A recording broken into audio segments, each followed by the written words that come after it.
Então, bom dia, pessoal. A gente está aqui, hoje é dia 9 de setembro, estamos aqui na nossa aula de figura humana, né? Apesar de apresentar aí modelo vivo, nossa aula é figura humana. E nesse módulo, né, nesse segundo módulo, né, nossa disciplina é dividida em 3 módulos. Nesse segundo, a gente está pensando, está estudando, né, um pouco essa representação daquilo que a gente observa. Então, a gente vai ter 2 aulas explanativas sobre isso. Né? A gente tem essa dualidade, né, entre a representação de um cânone e a representação daquilo que a gente observa e as vanguardas, né, as vanguardas do século XX, século XIX e século XX, XIX também, né, mas fundamentalmente o século XX introduzem uma nova problemática para o corpo. Então, nessa segunda aqui, a gente está vendo um pouco essa representação daquilo que a gente enxerga, né, e esse processo, ele começa a acontecer, e essa aula aqui especificamente, né, a gente vai falar um pouco sobre a questão da representação da realidade, né, a gente aceitar a realidade e não mais aquilo que é um mundo, né, é um mundo arquetípico, né, esse mundo celestial arquetípico que fazia parte da produção das imagens, né, desde das civilizações da antiguidade, civilização do Ocidente medieval, né, do Ocidente cristão. E é dentro desse pensamento medieval do Ocidente cristão que entra, lá no final dele, né, que entra essa aceitação da realidade.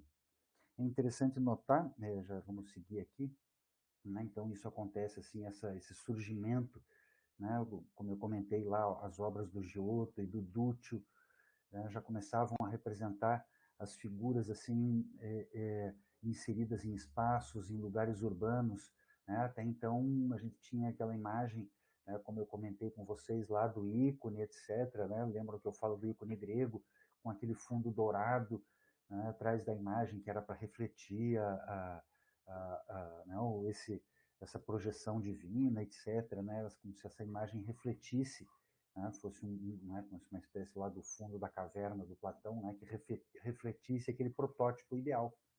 E é no final da Idade Média, né, conforme eu comentei com vocês já na aula anterior, assim, rapidamente, é quando a cristandade tem acesso a uma série de pensadores da antiguidade aos quais ela não teve durante praticamente toda a Idade Média, e é quando, fundamentalmente, quando os reinos cristãos começam a ocupar as cidades da Península Ibérica, que faziam parte da Península Ibérica, ali Portugal e Espanha, né? Espanha e Portugal, que faziam parte do reino muçulmano, né? Do reino islâmico, que era o maior, era o maior reino da Idade Média, era o maior poder da Idade Média, foi né? esse poder islâmico, né? Até o século XI, século XII, que começa a acontecer essa redescoberta. E eles começam a ter acesso a uma série de livros da antiguidade, de Aristóteles, Ptolomeu, né? Então livro de matemática, livro de geometria, ao qual, né, a cristandade não teve antes, porque esse reino islâmico, essa civilização islâmica, foi ela quem manteve, né, quem manteve o pensamento da antiguidade, né, por meio das suas traduções.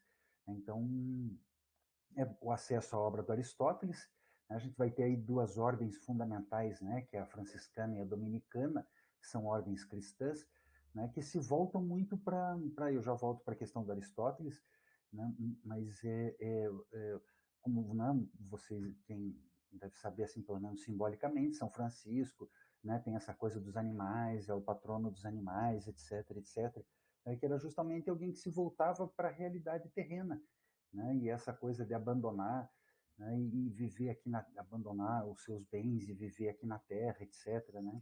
Então, o Francisco de Assis, ele coloca um pouco isso. E havia uma outra ordem que também pregava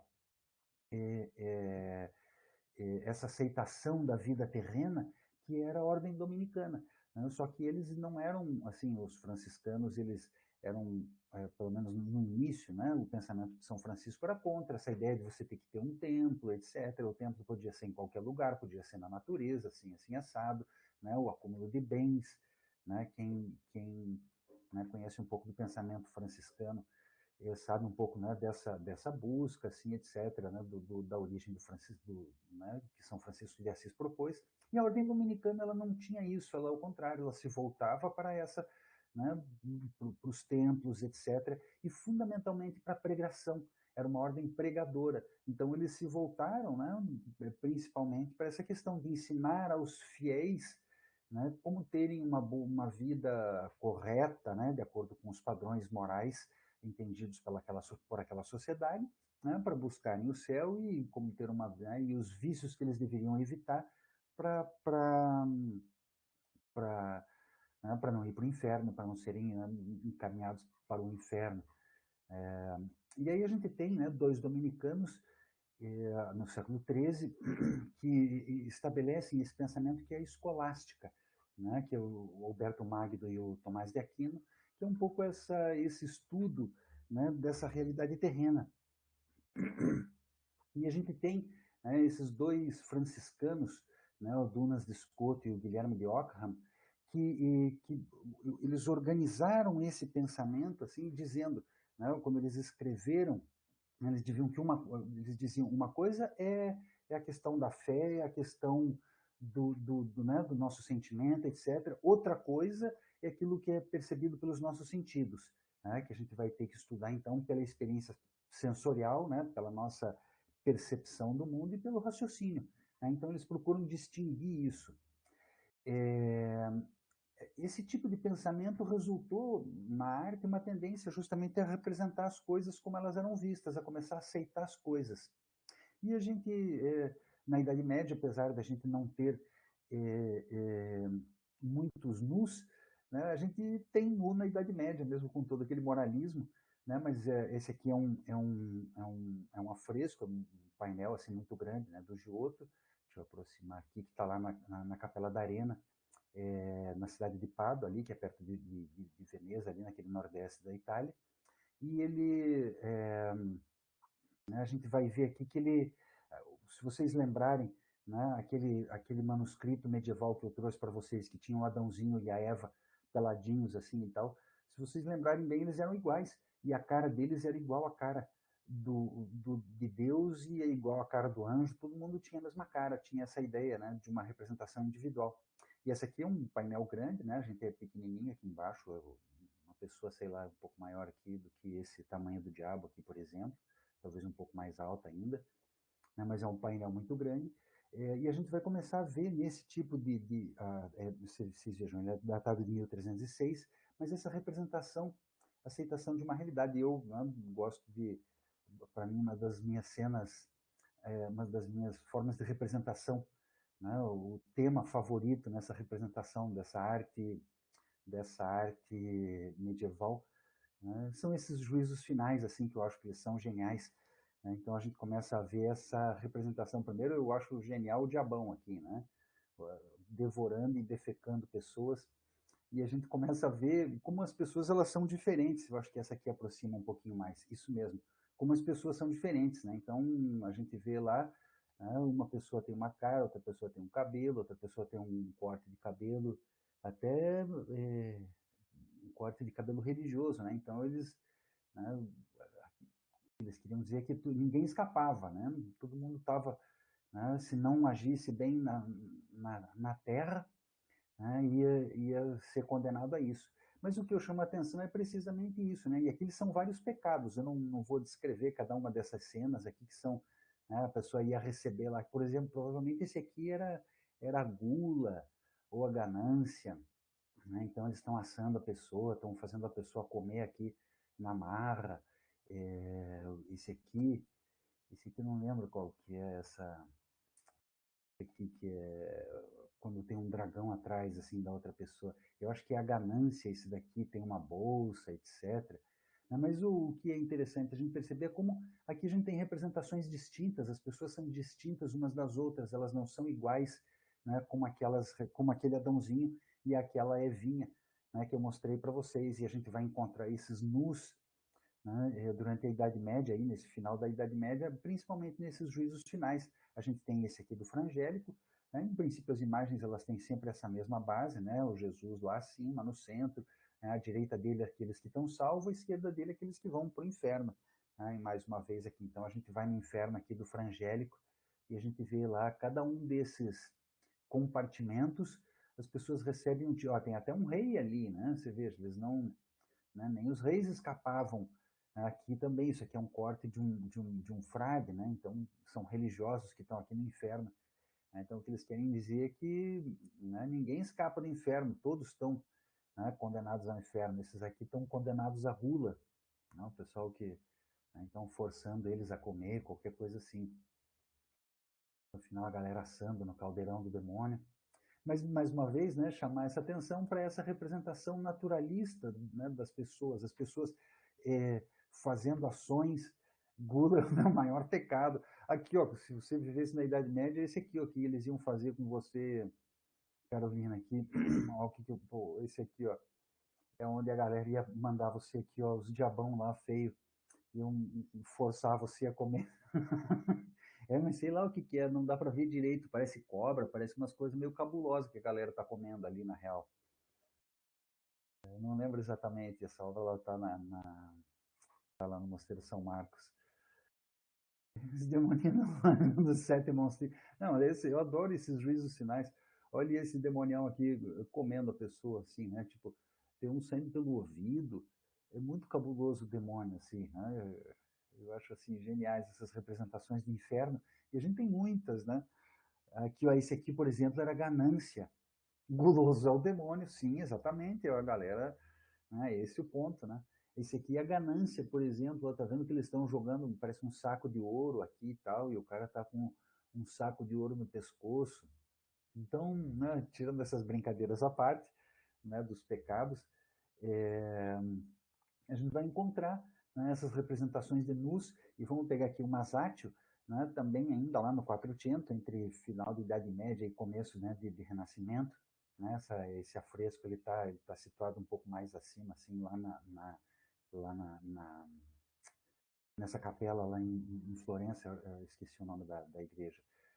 Mas a gente vai começar a perceber, então, essa questão do movimento, das expressões, do movimento, das expressões, né? A expressão da Eva aqui quando está saindo, cobrindo sua nudez, né? Cada indivíduo é único, né? O Adão cobrindo o seu rosto pela vergonha, etc.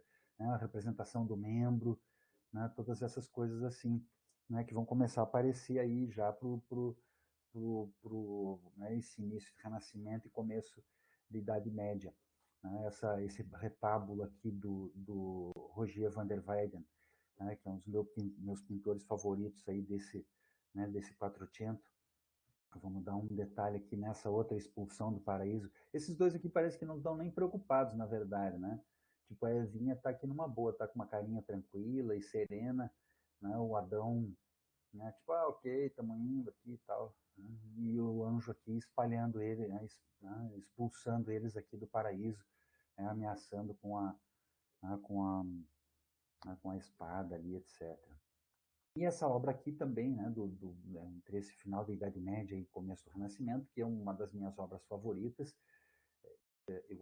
é a minha obra favorita, que é o Jardim das Delícias Terrenas. Ele é um retábulo, né? Era uma imagem feita para ficar dentro de uma igreja, né? Dentro de um mosteiro. Na verdade, ela está no museu deixa eu já passar para ela aqui, ela está no museu do Prado, né? Em Madrid, mas ela pertence, inclusive, ainda, eu li recentemente isso, ela faz parte do acervo de um mosteiro, e que durante a República, né, o museu pegou essa obra desse mosteiro para fazer como é que se diz, um trabalho de conservação nela, aí nunca mais devolveu.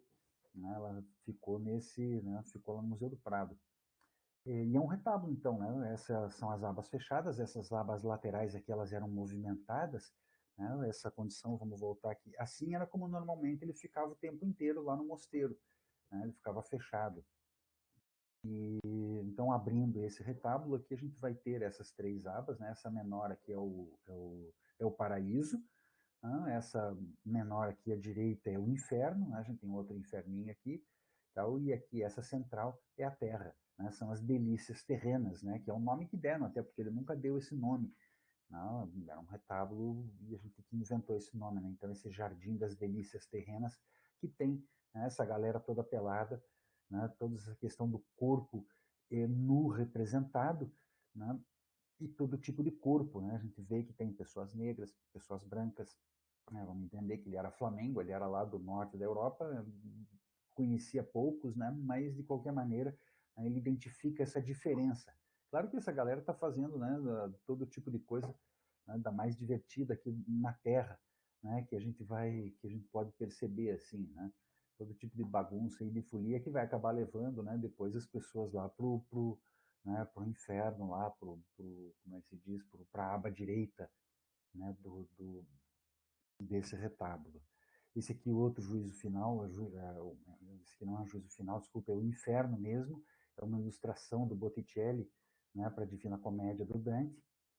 E também, então, vamos pegar essa outra quantidade de nus aqui, né, representada aqui, fazendo ações, expressando, né, fisionomias com expressões.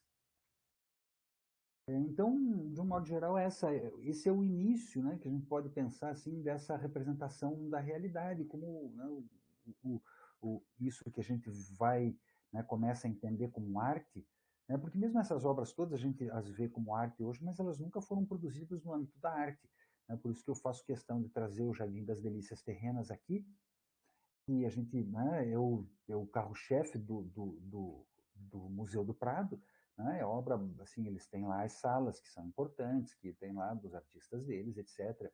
Tem lá as obras do Velázquez, né, que ocupam uma sala muito grande, muito importante, para a qual eles dão uma importância muito grande, até mas no meu ponto de vista, o carro-chefe, a principal, a obra mais fantástica, né, e a mais cobiçada que existe no Prado, é o Jardim das Delícias Terrenas. E é interessante notar que ela foi feita antes da noção de arte, né? Dessa invenção da arte, desse objeto. Por isso que eu faço questão de trazer aqui e mostrar, né, toda essa questão dos corpos e aproveitar para falar disso, né? Que ela foi produzida lá entre o final do século XV e começo do século XVI, assim, né? Tem essa datação. E ainda não existia essa noção de arte que foi inventada, né? Isso que é essa concepção mental de uma coisa antes daquilo que ela é executada. Né? Que é essa diferença entre as artes mecânicas e as artes liberais, né? Conforme eu já conversei com vocês. Né? Essa coisa que é executada manualmente e a coisa que é executada, né, pelo pensamento. E é no momento no qual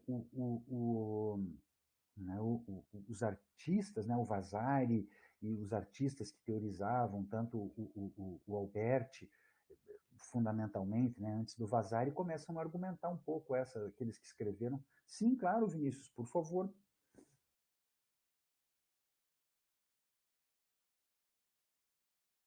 Um artigo sobre a terceira parte. Existe uma melodia real que sai do bumbum de uma pessoa no inferno musical. Vamos ver aqui. A pena que agora eu não tenho essa. Eu não estou com ela.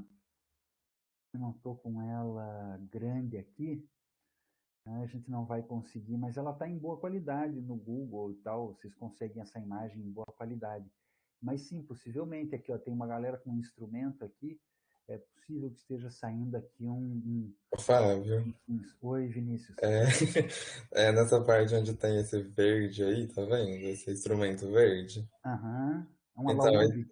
isso aí tá vendo? Tem uma pessoa deitada nele, deitada. Esse embaixo eu não consigo aumentar mais. Essa deitada aqui embaixo, assim, Isso, exatamente. Tem uma partitura que tá escrito bem na bunda dessa pessoa. E aí uma pessoa, muitos e muitos anos depois, ela descobriu e ela tocou essa partitura no piano. não, a galera explorou tanto essas obras do Bosch. Existem lugares, pois se fizer uma busca aí no Google, não deve ser difícil de encontrar. Mas existem lugares que a gente encontra esses bonecos aqui, esses monstrinhos do Bosch, em que a gente encontra eles executados assim, eles criados. Em Portugal, eu fui lá no museu, no Google encontra fácil. Em Portugal, eu fui no museu, não lembro que museu lá, em Lisboa que eles fizeram, não sei se alguma peça ou alguma coisa assim, né, porque era uma coisa do teatro, se não me engano, era uma coisa do vestuário, eu lembrei, era um museu do vestuário. E eles tinham lá junto, acho que era uma coisa relacionada com o teatro, e não sei se foi alguma peça que eles fizeram, que tinham alguns bonequinhos do Bosch criados assim, né, tipo em escala grande assim também, né?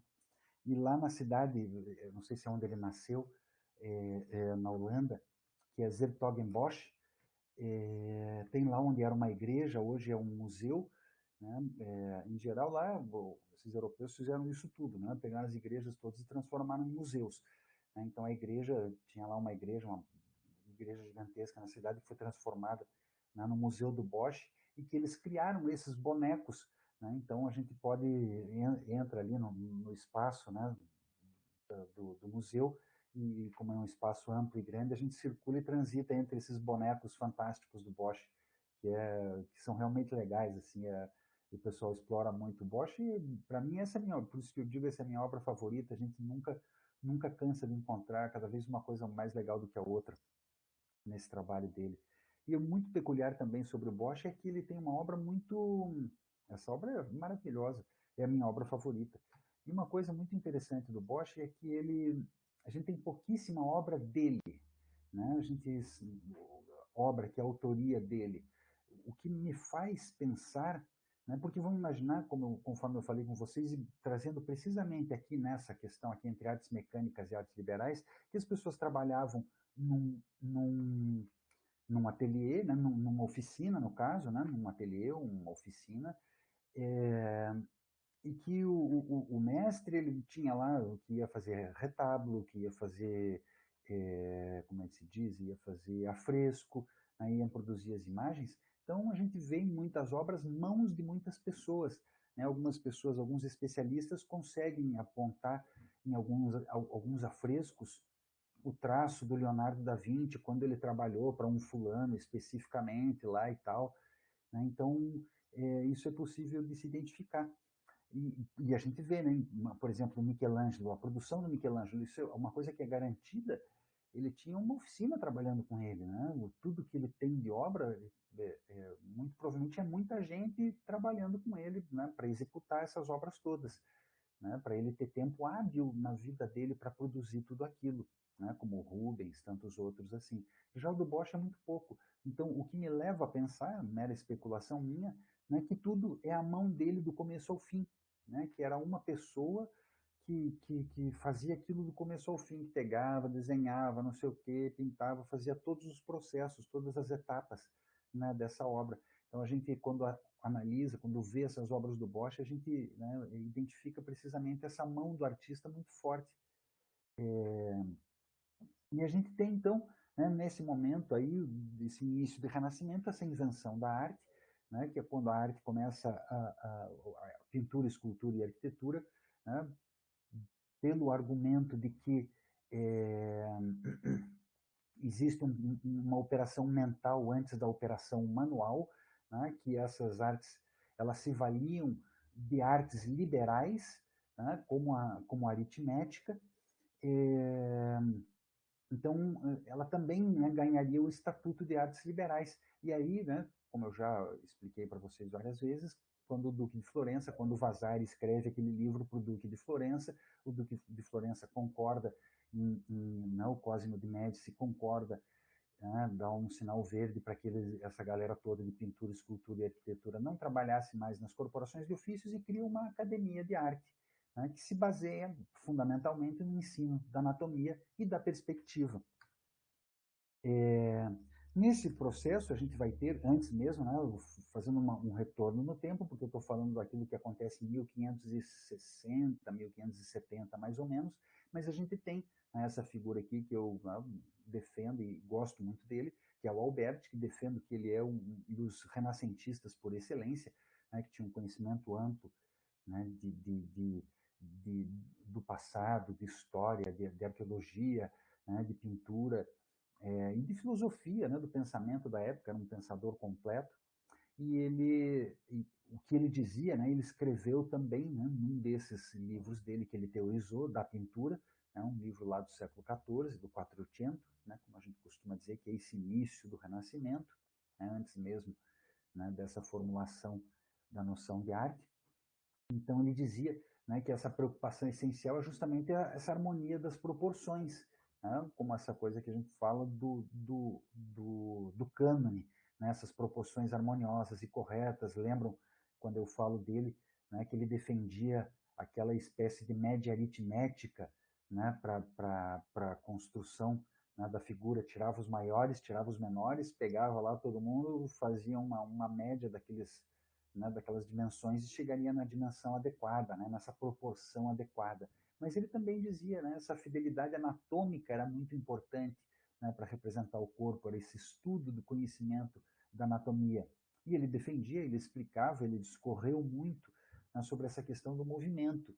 Então ele dizia lá que esses movimentos eles tinham que ser diversificados. A gente vai ver algumas composições aqui, né, sobre essa questão do movimento diversificado para a composição não ser repetitiva, né, e que eles devem ser adequados à ação que está acontecendo, né? Você não pode, não vai representar lá, né, um velhinho e tal, fazendo uma ação que não seria compatível com ele. Ele aborda um pouco essa questão dos afetos, né? Ele fala sobre isso, né? Que ela se manifesta na atitude do corpo, né? Vamos falar um pouco essa linguagem corporal e também, né, principalmente nesses traços do rosto. Perdão.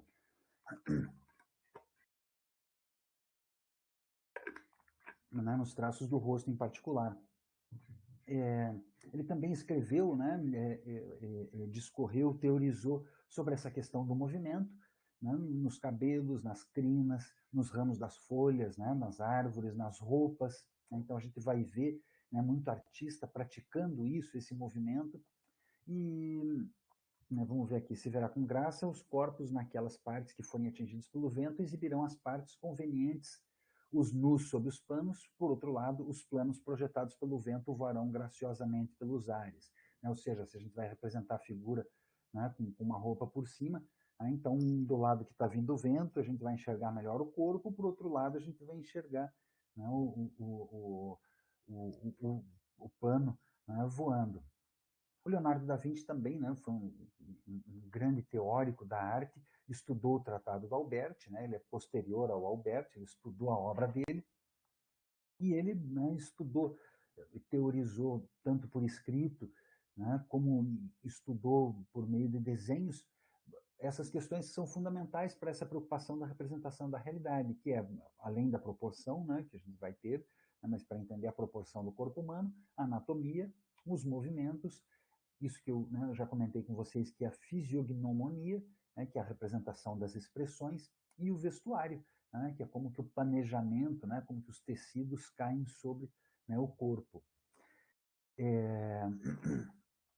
Ele defendia, né, exigia essa ideia de que devia haver um conhecimento de anatomia, de que os artistas deviam conhecer anatomia. Ele fez dissecações de cadáveres, né, ele teve acesso a cadáveres, ele evitava exageros, já não sabe exatamente o que são esses exageros, né, talvez fazer forte demais, né, essas coisas assim. E defendia, né, dizia então que o pintor tem que conhecer a anatomia dos nervos, dos ossos, os músculos, tendões, para entender, né, o esforço dos movimentos, entender quais músculos são tensionados em cada uma dessas ocasiões. E dizia então, né, que aí para vestir as figuras, os tecidos eles não devem esconder o movimento. Né, os membros eles não podem ser atravessados por pregas, né, nem pelas sobras dos tecidos.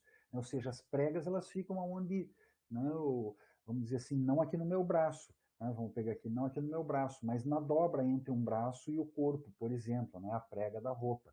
Né, então é um pouco assim onde vai ter, né, quando ela está disposta sobre o corpo, ela vai ficar lisa. Era como ele teorizou e como ele produzia.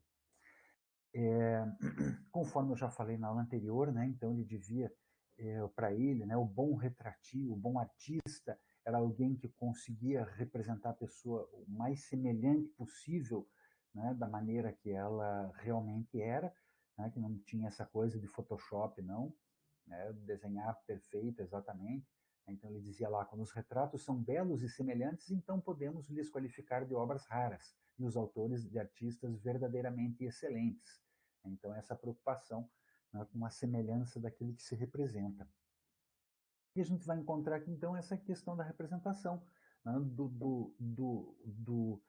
do cabelo em movimento, do tecido em movimento em relação ao corpo. Então vamos ver essa obra aqui do Botticelli, que é um pouco depois, né, daquela teoria do Alberti, e ele, sem dúvida nenhuma, foi alguém que conheceu, né, o pensamento do Alberti.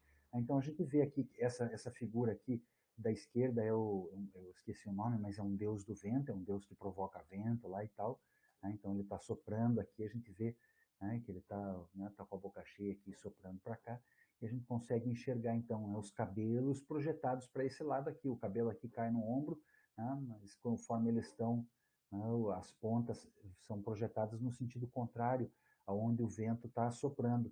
E a mesma coisa aqui, esses tecidos, né, eu uso essa obra principalmente porque ela é emblemática, né, como obra de arte. Então a gente vê como eles inflam aqui nessa parte. É alguma coisa assim, é por aí. Então eles inflam, como a gente percebe, né? Ele provoca aqui essa coisa, o tecido mais inflado, aqui onde o vento está batendo, e aqui né, para o lado contrário de onde o vento está batendo, a gente vê então os tecidos soltos, onde formam as pregas, onde se organizam os drapeados, né? Tanto o tecido que ela vai usar para cobrir a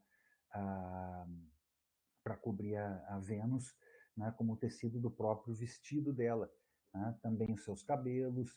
Né, então a gente percebe como que isso é organizado. Essa outra obra aqui do Botticelli, que também é emblemática dele, né, são duas obras grandes que estão na Galeria dos Ofícios. Mais uma vez a gente vai ver essa questão da representação do tecido. Vamos pegar essa aqui, dá para a gente ver melhor. Né, ver como os tecidos caem aqui, né, sobre o corpo, e ele faz o movimento dos tecidos aqui abaixo. A mesma coisa, essa aqui está em movimento, essa é a primavera. Né? Então a gente vê como os tecidos se projetam aqui para trás dela conforme o movimento. Vamos pegar as três graças que ele tem aqui também. Né? Então, esse movimento do tecido conforme elas se movimentam. Né? Essa aqui já não tem o mesmo movimento que aquela, não tem aquela figura soprando, não tem aquele vento tão forte. Então, ele não faz esse tecido e esses cabelos se movimentando da mesma maneira que aqueles se movimentavam no outro. Né? Então, como a gente vê, a gente tem, é o que ele diz, esse movimento ele deve ser coerente, né, com aquilo que está representado. Essa aqui também está lá na Galeria dos Ofícios, em Florença, e a gente vê então, né, também, né, do Botticelli, essa figura aqui, movimento fundamental, né, como ela está correndo, como ele então representa esses tecidos todos aqui para trás. As colunas são geniais, né? As colunas aqui remetem à antiguidade greco-romana, né? Porque é uma busca de trazer uma antiguidade greco-romana. Agora, além das colunas, o que é muito legal são esses espaços aqui ó, que a gente tem, são esses, como é que a gente chama? Esqueci o nome disso. Friso. Né? São esses frisos que a gente tem aqui em cima, que são semelhantes aos frisos que tem nos templos greco-romanos, gregos fundamentalmente. Né? A gente encontra esses frisos que são essa luta, assim, eu não sei exatamente o nome, eu esqueci o nome, que é a luta do início dos tempos, né, na mitologia grega, né, quando existe lá uma luta inicial, etc., e esses frisos que narram, né, essas lutas. Então a gente encontra aqui essas representações desses frisos. Né, isso tem lá nesses templos gregos, né, o Partenon, e outros mais assim, né, que a gente encontra. E sim, as colunas são essas figuras que remetem, né, principalmente à antiguidade greco-romana aqui. E né, muito peculiar aqui, voltando a essa nossa figura, né, a gente vê como ela, o movimento dela, estão vendo a briga de camarote, exatamente, a galera aqui, a Calúnia de Apelles. Eu não sei exatamente qual é essa história, né, mas não deve ser difícil de encontrar. E deve ser até, né, bem particular assim para dar uma estudada aqui em cada um desses elementos que a gente tem nessa nessa nesse painel, né, nessa pintura. Estamos vendo a briga de camarote. E aqui, né, vamos ir para o Leonardo da Vinci. Eu estava vendo o Botticelli, que ele é um artista desse começo da Idade Média, da Idade Média do Renascimento, e que articula muito bem essa teoria do do Alberti, né? Toda essa teorização sobre o movimento das roupas. E é muito interessante a obra do Warburg, né? Um historiador da arte, que vocês devem ter ouvido falar já dele, que ele faz uma série de associações desses escritos do Vasari com poesias da antiguidade, né? Poesias romanas, com representações do teatro romano, etc., textos do teatro romano. Né? Então é interessante como ele toma determinados textos da antiguidade, ou seja, ele tinha acesso àqueles livros da antiguidade, leu, né? E levou aquilo, né? Passou aquilo para o Renascimento. E a gente vai encontrar esses estudos anatômicos aqui, né, do Da Vinci, que ele faz incessantemente, né, do corpo humano, das diversas posições, né, da anatomia humana, musculatura, como que ela se organiza, como que ela, né, fica tensionada, né, que tipo de tensão, né, a gente vai encontrar em cada um dos músculos. Né, ele desenha especificamente, né, os músculos, como se o corpo aqui nem pele tivesse, e ele de fato, né, faz isso. Ele pega os corpos e ele disseca corpos. Né, ele fez isso né, porque ele tinha proteção, né, de, de de gente importante, né, de nobres e tal. Então ele teve acesso a cadáveres, né, ele pôde dissecar cadáveres, porque isso a cristandade era absolutamente proibido mexer em cadáver. Né, por isso que os árabes é que eram são, né, chamados ainda os pais da medicina, né, porque ela se desenvolveu fundamentalmente, né, nas culturas islâmicas, que não tinha esse tabu, né, como você dissecar um corpo nu. Então eles podiam, né, abrir o corpo e saber o que tinha lá dentro. E o Da Vinci faz isso. Né? Então ele vai lá, pega um corpo e começa a estudar esses corpos, faz as anotações dele com relação ao que tem, como é que são, como é que não são, onde que ficam os tendões, né? Remove a pele desses corpos e vai, né, removendo a pele, vai conhecendo os tendões, vai conhecendo os ossos. Tá? Então dá para imaginar assim um Leonardo da Vinci. A gente, né, tem essa figura bastante simbólica dele, que a gente fala muito nele, né, muito heróico, etc.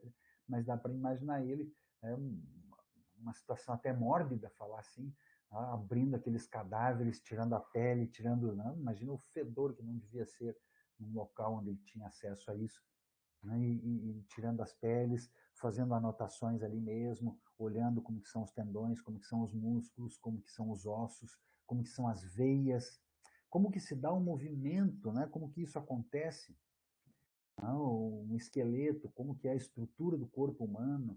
Né? Então, esse tipo de estudo que o Da Vinci fez e deixou, né, para a gente aí do sistema respiratório, como que funciona, né, esse aqui é do sistema respiratório aqui e tal, a perna, ou seja, era, né, conhecer a anatomia mesmo.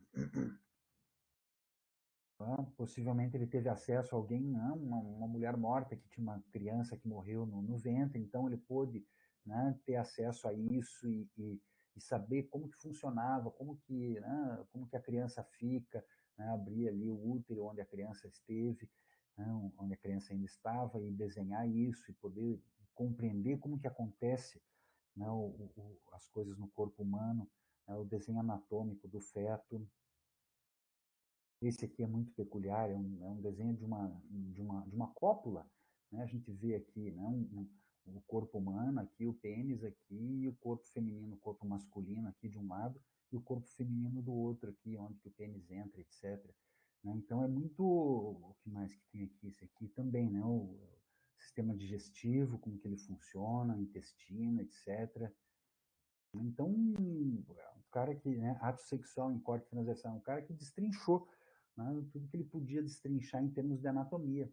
E a gente tem essa obra também, que é muito peculiar, que é praticamente a mesma data, né, daquele livro do Vasari, só que ela trata aqui especificamente, era um livro de medicina, né, era um livro especificamente de anatomia, né, o De Humani Corporis Fabrica, né, que é, vamos dizer assim, a máquina do corpo humano.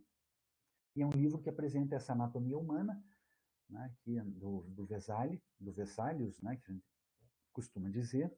Né? Então ele tinha lá o livro 1, ele faz um estudo de ossos e juntas, depois do músculo, coração e vaso sanguíneo, sistema nervoso, órgãos abdominais, região do tórax e cérebro.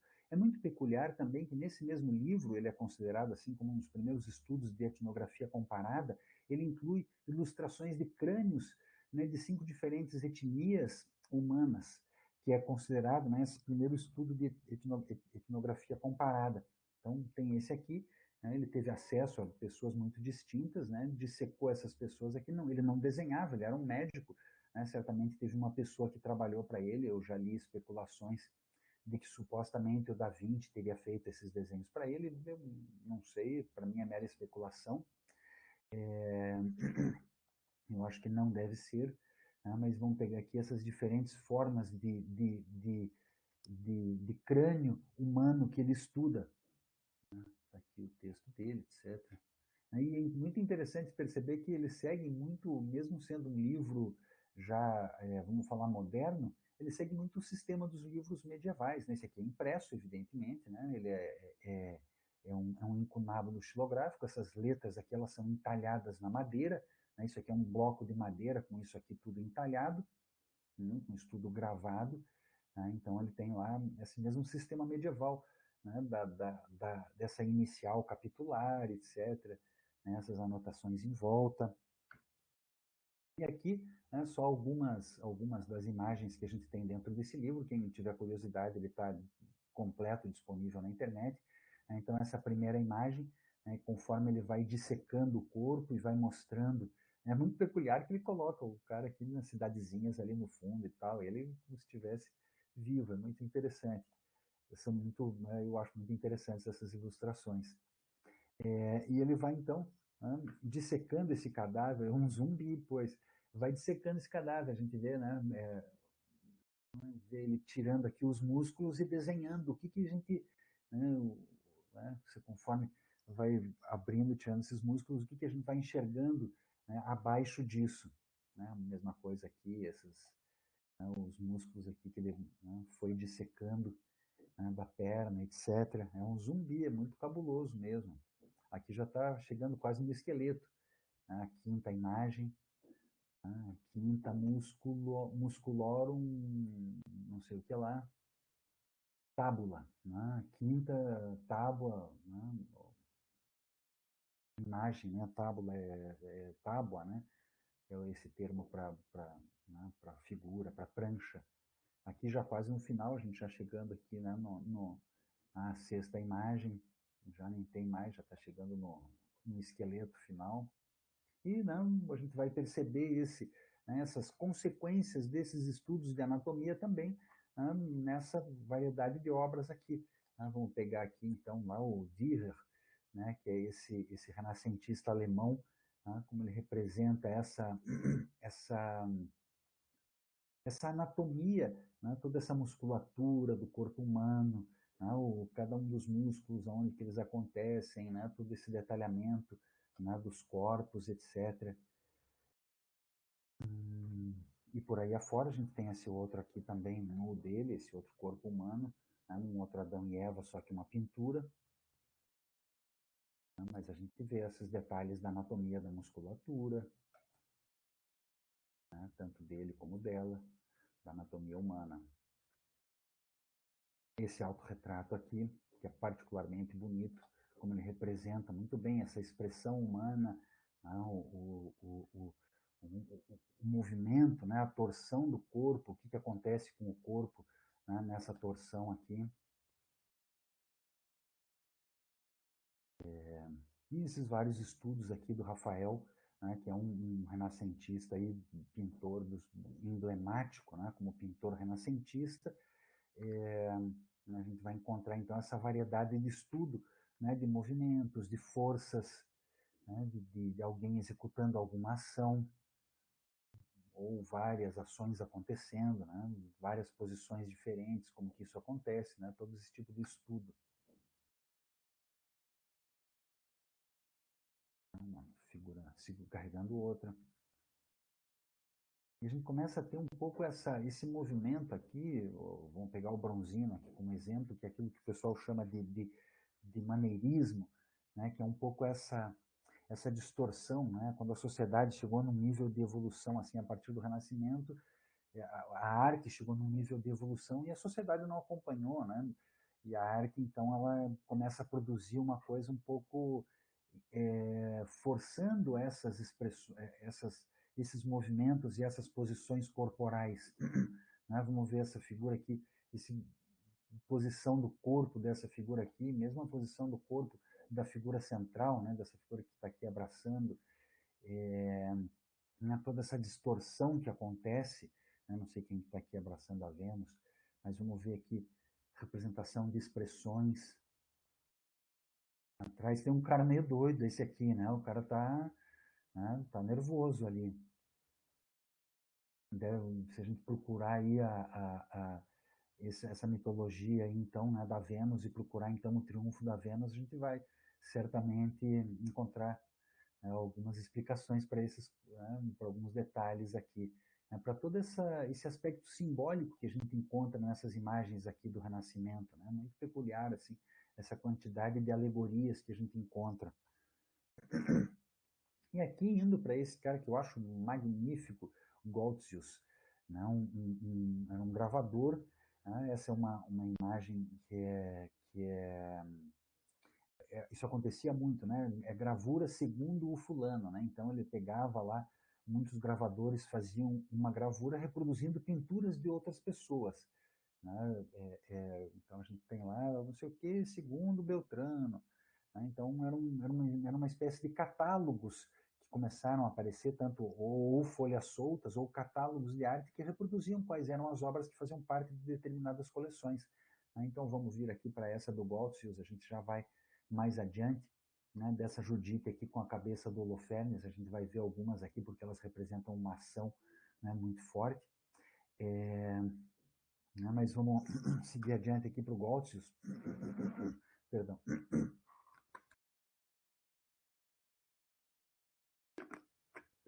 Ele tem 4 representações de quedas, né, que é chamado os 4 desgraçados, né, que são pessoas caindo, né, são pessoas da mitologia que caíram, né, que tiveram quedas. Esse aqui é o Faetonte, tem um outro que é o Ícaro e o Dédalo, acho que é o Dédalo caindo. Né, o Faetonte é filho do Apolo, se não me engano, né, ele pede para o Apolo para carregar, se não me engano, o Apolo carregava a carruagem, né, do Sol, assim, para atravessar durante o dia, e aí o Apolo, não sei, não é o Apolo, mas é o Deus que diz, olha, o Faetonte era muito novo, ele diz, olha, você não pode ir muito alto, você tem que fazer assim, você tem que fazer assado, senão vai dar errado. Na hora o cara começa a se empolgar e tal, e aí ele chega, não sei se chega muito perto do sol, o que acontece, ele vai muito rápido que arrebenta a carruagem toda e ele cai lá de cima, né? Então é uma é uma das quedas. A gente vai ter 4 quedas que elas são representadas de formas diferentes. Ele usa escorço nas 4 imagens, né? Uma ele vai representar caindo de costas para baixo, a gente olhando da cabeça, né, com a cabeça mais próxima da gente e os pés mais afastados. A gente vai ter uma outra queda, né, que vai ser, esse aqui qual que é o tântalo, vai ter uma outra queda, no caso aqui ele está com o dorso para baixo, né, com as costas para cima, perdão, o ventre para baixo, né, o dorso para cima, com a cabeça virada para a gente. Essa outra aqui, né, do Ixion, também não sei quem que é, eu tinha estudado na época, mas já esqueci, né, mas que a gente está enxergando as pernas dele mais próximas, aí também com a barriga para baixo. Então, toda essa questão do movimento, do corpo, e aqui, né, por último, aqui o Ícaro, também, né, o Ícaro chegou perto do Sol, deixa eu ver se tem alguma referência aqui, acho que é o Dédalo aqui, né, o pai dele que falou, não vai muito alto, né, e ele foi e se deu mal. Né, então, cada um numa posição diferente. Então, o que a gente vai, né, encontrar, eu trouxe todos esses 4 aqui como curiosidade, né, para a gente ver, né, essa preocupação com a anatomia, com o movimento, com a representação do corpo nu, né, como que são esses corpos nus representados aí, né, durante essa Idade Média. Essa outra pintura aqui, né, a queda de Titãs, né, cheia justamente dessa busca por expressões e por movimentos, como a gente pode ver aqui, né, toda essa galera aqui, né, em movimento, com aquelas quedas, naquelas posições que a gente tinha visto lá, aqueles estudos do Goltzius, e essas expressões, né, o pessoal todo aqui com, né, os rostos, né, cada um com alguma característica muito peculiar, assim. E essa obra do Caravaggio. Vamos pegar aqui um pouco do movimento da Judite e do Holofernes, vamos usar ela um pouco como referência, porque a gente tem várias delas, né, para a gente pensar um pouco essa questão do movimento.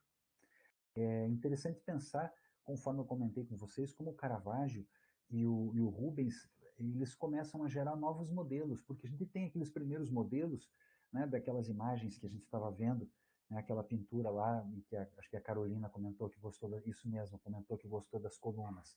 Então, o modelo dessa gente toda era a antiguidade. De repente surgem dois, não, começam a acontecer no Barroco, mas tem dois emblemáticos que se tornam muito conhecidos, que é o Caravaggio e o Rubens, que começam a apresentar novos modelos para as pessoas representarem. Então eles não precisavam se apoiar tão necessariamente nos antigos, mas tinham esses grandes mestres, né, da atualidade, no caso, para eles, né, que eles podiam copiar. E aí que a gente vai ter, então, essa teoria do Rubens, né, que ele começa, é o primeiro que defende esse tipo de beleza feminina e que começa a teorizar sobre o corpo feminino. Então, ele vai dizer que ele ele permanece ligado a um determinado cânone, né, de beleza das figuras, etc. Mas então ele vai dizer que a beleza da mulher é diferente, né, que o corpo feminino ele é expresso por formas diferentes do que o corpo masculino. Então ele define, não, eu não estou dizendo que é um fato, né? Só a teoria dele. Então essas figuras circulares exprimem melhor a mulher, enquanto as quadrangulares convêm ao corpo do homem. A forma oval preside a figura da mulher, porque a rotundidade e o alongamento se percebem em todos os seus membros. Era o que ele dizia, e é o que a gente vai falar, né, dessas mulheres assim mais cheinhas do Rubens, né? Então ele tinha essa questão das mulheres mais cheinhas, né? Então essa rotundidade que ele procura representar aqui, mas ainda assim a gente vai ver todos aqueles ensinamentos de drapeado, de movimento, de volume, apresentados aqui nas obras, né, já acontecendo dentro da produção artística. Aqui o outro corpo nu, então, né, mas a gente vê como ele tem esse movimento não só das figuras, né, a gente vê, por exemplo, essa tensão das figuras aqui embaixo, segurando, etc., mas o próprio movimento da pintura como um todo, né, como ele faz essa imagem, né, ser atravessada por uma diagonal muito forte, e a gente vê como as tensões das pessoas se concentram sobre essa diagonal. Claro, né, a diagonal é o Cristo, etc., é natural que a galera que está tirando ele da cruz está, né, carregando um peso, né, é um corpo pesado. Né? Então a gente vê todo esse esforço aqui dessas pessoas concentrado sobre essa diagonal. Aqui também, né, o nascimento da Via Láctea, um tema da antiguidade, né, e toda essa questão do movimento, do drapeado, de como que os tecidos são colocados sobre os corpos, né? Então a gente vê que a gente enxerga o joelho, a gente enxerga os corpos sobre os tecidos, né, onde eles estão colocados, e que eles, né, ficam esvoaçantes para o lado contrário do vento. Né? Mais uma vez aqui o movimento, essa representação da figura nua.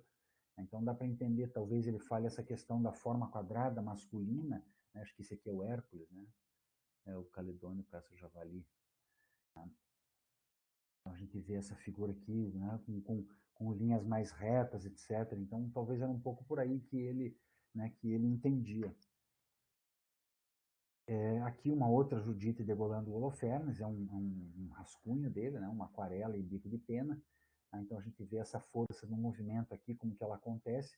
Né? Mais uma vez a gente vê essa diagonal muito forte aqui num determinado sentido e o movimento dela, né, para degolar é um tema bíblico, né? Para quem já deve saber, como vocês devem saber.